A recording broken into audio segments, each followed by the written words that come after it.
how do we spot that in a woman? Where does that kind of show up in her personality so that we can say, hey, oh, she loves her dad. Yeah, but her dad's Yeah, a daughter sin. yeah, that's a good point. So a pushover dad is the kind of guy that she will run as she's an adult. So I'll give you an example. I got a friend that's married a very successful professional woman.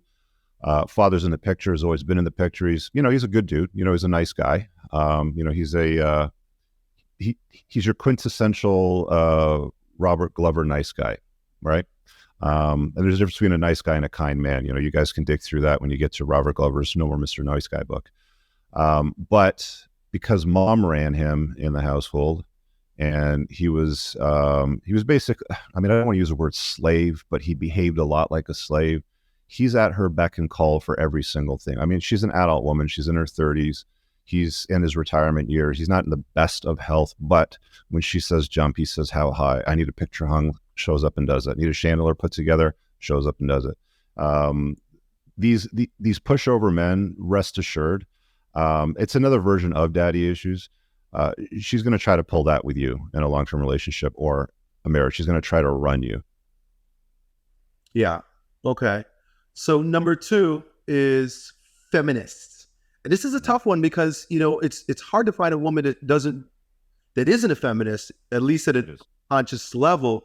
So when you say feminist, what exactly do you mean? And, what are some of the things that we can look for to spot that in an overt way?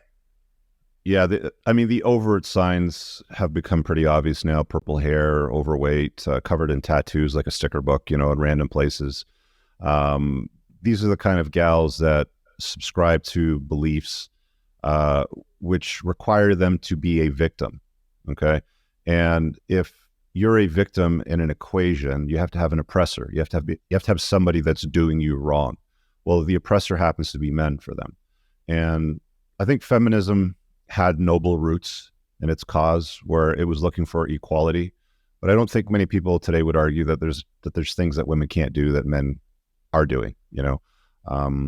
There's some people that say, oh, well, women are still getting paid 70 or 80 cents on the dollar for every dollar that a man makes, but they're not taking into effect that men work more dangerous jobs, longer hours. There's pushes to put women in the boardroom for Fortune 500 companies, but there's no pushes to put women on the back of garbage trucks or coal mines or oil rigs.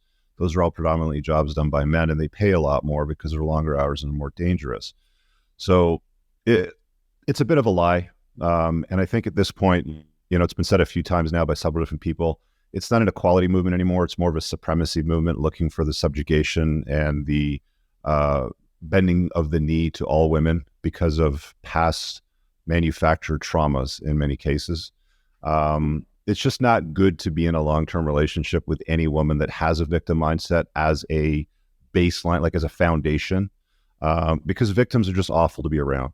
They never take ownership for everything. It's always somebody else's fault. If you have any disagreements in that relationship, it's always going to be your fault. There's going to be no ownership taken on her part.